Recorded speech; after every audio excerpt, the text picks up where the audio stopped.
तो पुणे में हमें देखने मिलेंगे कई तरह के स्पोर्ट्स, जैसे basketball, football, kabaddi, skating, tennis, table tennis और वॉलीबॉल। सो देखना ना भूलिए।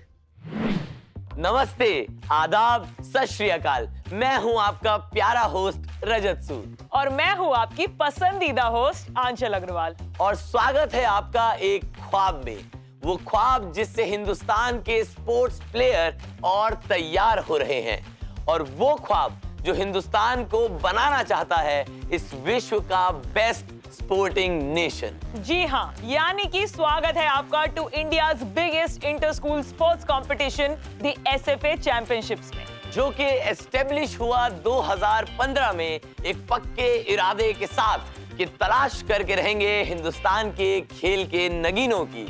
इसी इनिशिएटिव के दौरान ही 2015 में एसएफए ने लॉन्च किया द एसएफए चैंपियनशिप, जो कि है इंडिया का सबसे बड़ा professional multi sport tech enabled inter school championship 3 से 18 साल के बच्चों के लिए, जिसका मकसद था पहचानना और ऐलान करना कि एक सिटी में बेस्ट स्कूल फॉर स्पोर्ट्स कौन सा है। अभी तक हम देख चुके हैं एसएफए चैंपियनशिप्स उत्तराखंड, इंदौर और हैदराबाद में।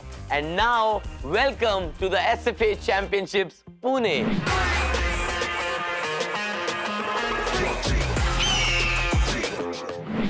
पर अब मैं तुम्हें एक बात बताता हूँ जिससे दिल का पता नहीं पर हम सबकी जीभ जरूर सहमत हो जाएगी। पुणे की हिस्टोरिकल ब्यूटी एक तरफ और पुणे का मिसल पाव एक तरफ। तुम्हारे दिमाग में आ रहे होंगे सुंदर सुंदर मॉन्यूमेंट्स, और मेरे दिमाग में आ रहे हैं उन मॉन्यूमेंट्स के बाहर लगे सुंदर सुंदर मिसल पाव के स्टॉल्स।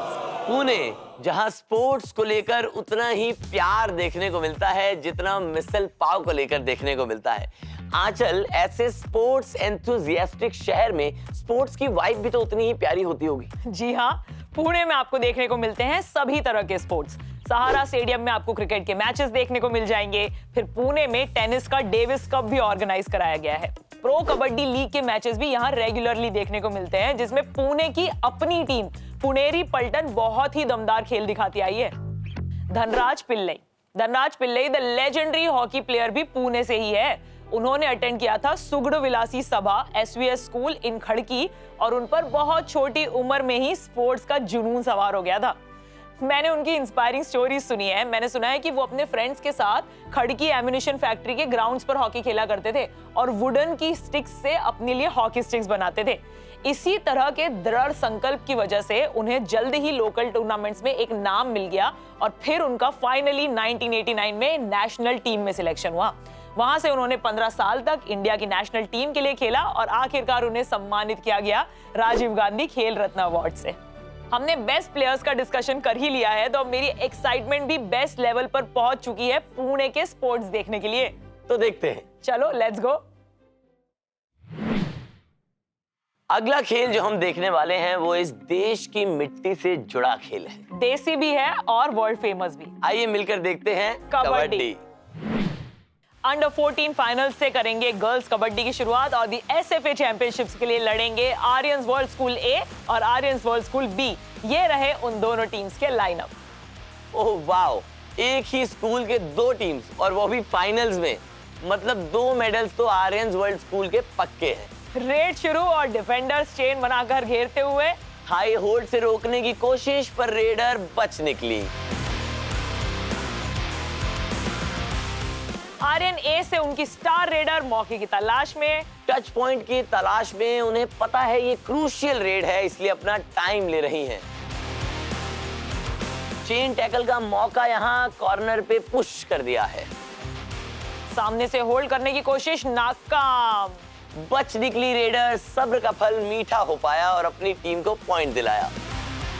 फिर से ए टीम से रेडर। हाई होल्ड का प्रयोग पर रोकने के लिए काफी नहीं होगा, और ये टीम ए को फिर से 1 पॉइंट। बी टीम की रेडर की बारी, और ये क्या गजब का साइड किक, और डिफेंडर ने डॉज किया। Great play by both the teams. और ये एंकल होल्ड से जवाब देना चाहा, पकड़ में नहीं आया। बच निकली अटैकर।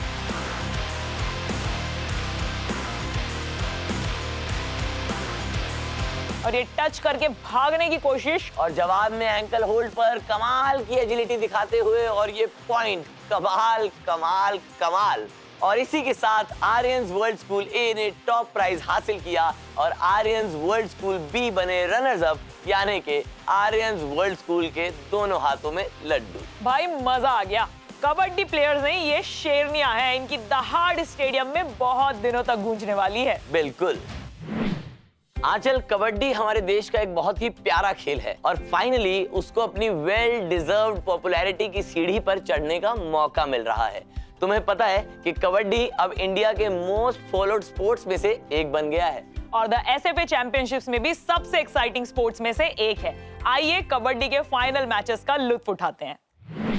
बॉयज अंडर 17 फाइनल्स पर नजर डालते हैं, जहां फिर से Aryans world school gold medal के लिए लड़ेंगे, पर इस बार सामने है Shri Shivaji preparatory military school. Aryans world school की कबड्डी टीम दोनों गर्ल्स और बॉयज कैटेगरीज में बहुत ही स्ट्रॉन्ग परफॉर्मेंस देते हुए। आर्यंस वर्ल्ड स्कूल भिलारेवाड़ी ने सेमीफाइनल्स में पीएमसी स्कूल को 50-46 से हराकर फाइनल्स में अपनी जगह बनाई और Shri Shivaji preparatory military school Shivaji Nagar ने आर्यंस वर्ल्ड स्कूल वारजे को हराया था 49-39 के स्कोर से। तो देखते हैं इन दोनों ही टीम्स का लाइनअप।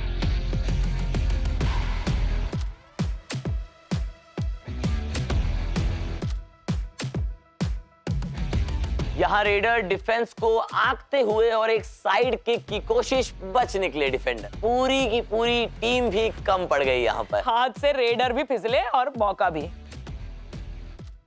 और ये एंकल होल्ड और बाकी डिफेंडर्स को चेन टैकल। भारी पड़ गए यहाँ डिफेंडर।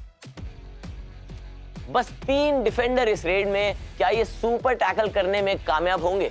टच और ये point made it look so easy.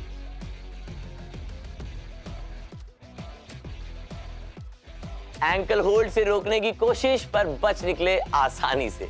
और रनिंग हैंड से टच की कोशिश और डिफेंडर यहाँ परफेक्ट पोजीशन पर एंकल होल्ड करने के लिए। और दूसरे डिफेंडर ने टैकल किया और रास्ता रोका और ये point. They are unstoppable as of now. Under 14 के फाइनल्स है अगला मैच, जो खेला जाएगा PMC school and no surprises here Aryans world school के बीच में।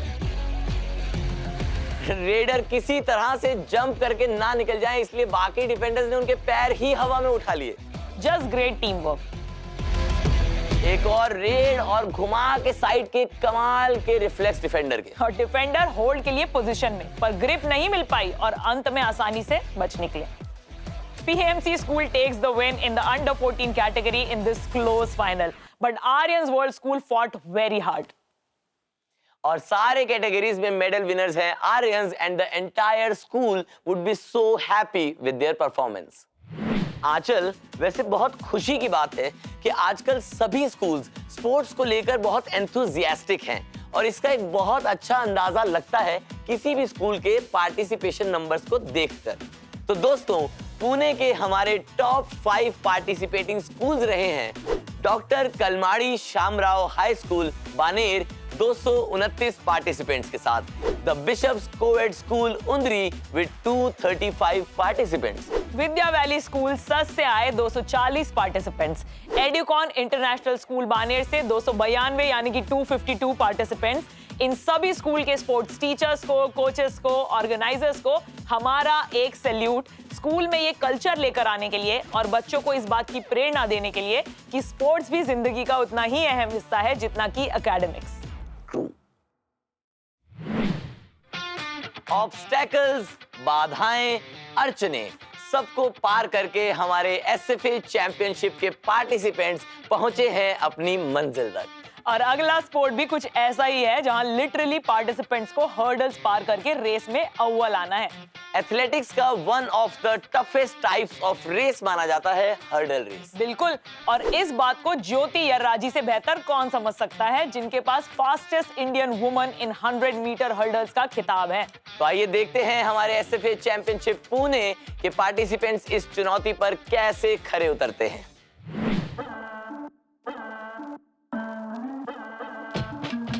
हम देखेंगे अंडर 16 गर्ल्स हर्डल्स फाइनल्स जो हो रहा है श्री शिव छत्रपति स्पोर्ट्स कॉम्प्लेक्स में। तीनों पार्टिसिपेंट्स नेक टू नेक हैं और ये कहते हैं थर्ड रनर पीछे छोड़ते हुए गोल्ड मेडल अब इन दोनों में से किसी एक को ही जाएगा। दोनों के स्टाइल्स अलग हैं बिल्कुल, एक राइट फुट हैवी और दूसरी लेफ्ट फुट हैवी, पर जंप्स दोनों के ही क्लीन। और दिया जोशी DLRC बानेर से ले जाएंगी गोल्ड मेडल। शुरुआत से लीड को बनाए रखा था और उतनी ही बढ़िया फिनिश भी की। ग्रेट रेस तो जीती ही, मगर हमारा दिल भी जीत लिया। मैं भी एक बहुत अच्छी सीख लेकर जा रहा हूँ कि अगली बार मेरी लाइफ में कोई भी हर्डल आएगी तो मैं इनसे सीख कर टाप के आगे निकल जाऊंगा। अरे वाह,